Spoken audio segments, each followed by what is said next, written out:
În ziua de ieri, Sony a publicat pe pagina lor principală faptul că începând cu 2028, Sony PlayStation nu va mai produce jocuri în format fizic. Ce se va întâmpla dacă îți vei pierde contul sau poate nu îți vei mai aduce aminte parola? De asemenea, dacă Sony va scăpa de costurile de producție pentru jocurile în format fizic. Ne așteptăm și la o reducere a prețurilor jocurilor în format digital, nu? Salutare fraților, eu sunt Kimi și în acest anunț vreau să-mi exprim propria mea opinie despre toată nebunia asta cu Sony și PlayStation. Acesta este articolul pe care cei de la Sony l-au publicat ieri, a fost tradus evident cu, nu știu, cu Mozilla, ce naiba a tradus. Hai să-l citim să vedem exact despre ce este vorba. Pe măsură ce preferințele consumatorilor și industria mai largă de divertisment continuă să se îndepărteze de discurile fizice la digital, producția fizică de disc de joc pentru toate jocurile noi care se lansează pe consolele PlayStation va fi întreruptă începând cu ianuarie 2028. După această dată, jocurile noi vor fi disponibile pe PlayStation Store și la comercianți numai în formate digitale. Această tranziție nu are niciun impact asupra jocurilor care au fost deja lansate sau vor fi lansate înainte de ianuarie 2028 în format fizic. De asemenea, aceasta este o direcție naturală pentru Sony Interactive Entertainment să se adapteze la tendințele consumatorilor, deoarece preferința generală pentru media digitală depășește în mod semnificativ discurile fizice. Această tranziție ne va permite să ne aliniem mai strâns la modul în care majoritatea comunității noastre preferă să acceseze și să joace jocurile în ziua de astăzi. Vom continua să prioritizăm resursele noastre pentru a stimula inovația în modul în care jucătorii pot accesa jocurile și pot oferi opțiuni cu privire la locul în care jucătorii preferă să achiziționeze jocuri noi, fie că este vorba de comercianți sau de PlayStation Store. Rămânem dedicați să oferim o experiență de joc de clasă mondială fanilor noștri și vă mulțumim pentru sprijinul continuu. Și după ce am citit acest articol tradus probabil de inteligența artificială, aș vrea să vă propun un exercițiu de imaginație. Gândiți-vă că doriți să vă achiziționați o casă și găsiți acest dezvoltator care tocmai a construit o mână de case, un cartier nou de case. Vă informați în privința acestor case și dezvoltatorul vă spune că dumneavoastră niciodată nu veți avea casa aceea, casa nu va fi a voastră, dumneavoastră veți avea doar dreptul de a locui în acea casă. Nu veți putea niciodată să închiriați și să vindeți mai departe casa aceea. Tot ceea ce veți cumpăra va fi dreptul de a locui în acea casă. Ați fi de acord cu așa ceva? Și poate că unii dintre voi ați fi de acord cu așa ceva pentru că, cum naiba mă, sunt oameni buni, niciodată nu ar face asemenea lucruri. O firmă, o corporație, mereu ne vor binele. Problema este că tot în ziua de ieri Sony a mai publicat un articol tot pe site-ul lor oficial în care spune că peste 500 de filme în format digital vor fi indisponibile pentru utilizatori care deja au cumpărat în format digital în propria lor bibliotecă pentru că le-a expirat acordul de licențiere cu distribuitorul care avea drepturile pentru distribuirea acelor filme. Deci toți oamenii care au cumpărat acele filme în format digital pur și simplu s-au trezit fără ele, că nu le mai pot accesa, că nu se mai pot uita la ele. Pentru că asta înseamnă câteodată să cumperi pur și simplu o licență, un drept de a accesa un lucru și să nu deții acel lucru în adevăratul sens al cuvântului. Și din punctul meu de vedere, ironia este incredibilă de mare în situația asta, pentru că într-un articol Sony ne spune faptul că ne vom axa pe consumatorii noștri și promitem că le vom proteja drepturile de consumatori. În același timp, mai publică un articol în care ne arată de ce nu ar trebui noi ca consumatori să avem încredere în ei. Eu personal sunt de acord cu faptul că digitalizarea ne-a ușurat într-un fel sau altul viețile. Să luăm de exemplu aplicațiile de online banking de la bănci. Toți avem câte un cont și toți putem gestiona banii în timp real pe acele aplicații, banii pe care noi avem în conturi. Dar mie personal mi s-a întâmplat să trebuiască să transfer bani de pe un cont în altul și pur și simplu serviciile băncii în acel moment să fie indisponibile sau eu să nu am internet sau un semnal bun să prind internet pentru a face acest transfer. De aceea a fost important faptul că am avut numerar la mine și am putut plăti cash. Jocurile în format fizic, cu toate că nu mai sunt atât de mult achiziționate, sunt importante pentru că reprezintă o alternativă. Poate ai cumpărat un joc în format fizic, nu ți-a plăcut și pur și simplu vrei să-l vinzi mai departe. Sau poate jocul ți-a plăcut atât de mult încât vrei să-l împrumuți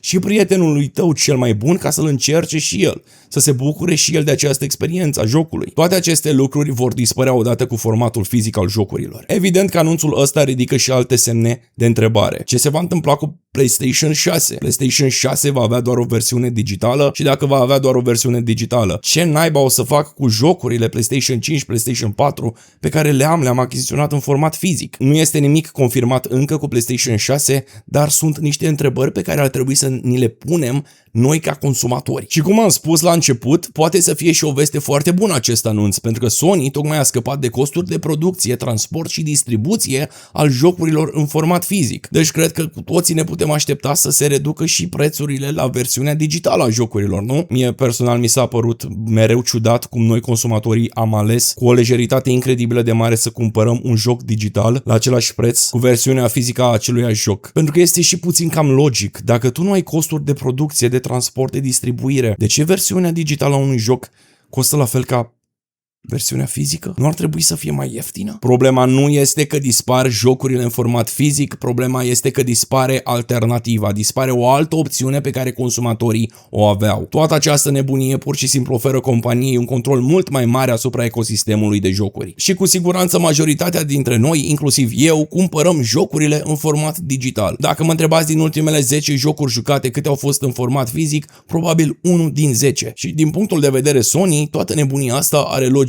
Dacă 85% sau 90% din consumatori preferă să cumpere format digital, de ce naiba să investesc în costuri de producție și nebunii pentru jocuri în format fizic? Nu are rost. Dar eu nu lucrez la Sony. Eu sunt consumatorul, eu sunt cel afectat și nu vreau să rămân într-un ecosistem în care o companie deține controlul absolut și puterea asupra prețului unui joc. Și acum trebuie să vorbim despre third parties, resellers, care de asemenea vând jocuri în format fizic. Poate ai cumpărat jocuri de la Amazon, poate ai cumpărat jocuri de la Emax sau de la Altex. Nu vei mai avea această alternativă a magazinelor care vând jocuri în format fizic. Când un joc se lansează, toți acești retaileri cumpără mai multe unități din acel joc la un preț redus. Și de obicei iau undeva la un profit de 8 euro pe fiecare bucată vândută. Asta pentru că cumpărând mult mai multe unități față de un consumator normal, Sony le oferă o reducere.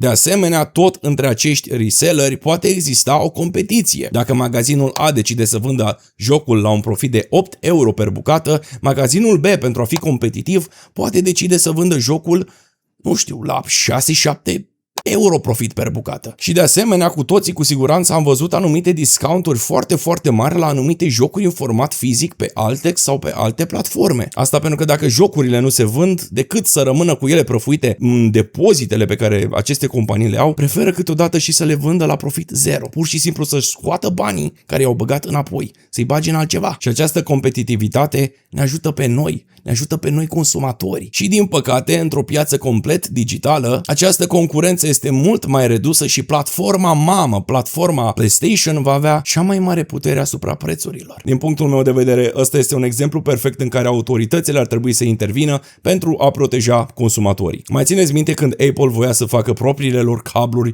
și porcării, Lightning Cable, whatever? De ce acum toate iPhone-urile se fac cu un USB-C? Pentru că Uniunea Europeană i-a obligat pe ăștia de la Apple ca toate telefoanele vândute în Europa să aibă mufă USB-C. Apple oare ce a făcut? Toate telefoanele la nivel mondial sunt cu USB-C. Nu ți este mai ușor să folosești sau să cumperi un cablu USB-C, să-ți încarci telefonul Apple, iPhone-ul, decât să fii blocat în ecosistemul lor pe care ei voiau să-l construiască, dar din fericire cineva i-a oprit? În ultima perioadă, pur și simplu, parcă toate companiile s-au întâlnit și au ales, hai să dăm vești proaste după vești proaste. Nintendo care ridică prețuri, Xbox care ridică prețuri, Steam Deck-ul care revine în stoc cu 200 de euro în plus, Steam Machine-ul care are un preț inimaginabil, Sony care vin cu GTA la preț de 100 de euro și acum Sony încă o dată care anunță această veste mirifică. Cu siguranță toate aceste decizii sunt logice din punct de vedere a unei corporații pentru a maximiza profitul, dar în ceea ce ne privește pe noi consumatorii, eu consider că direcția în care ne îndreptăm nu este una foarte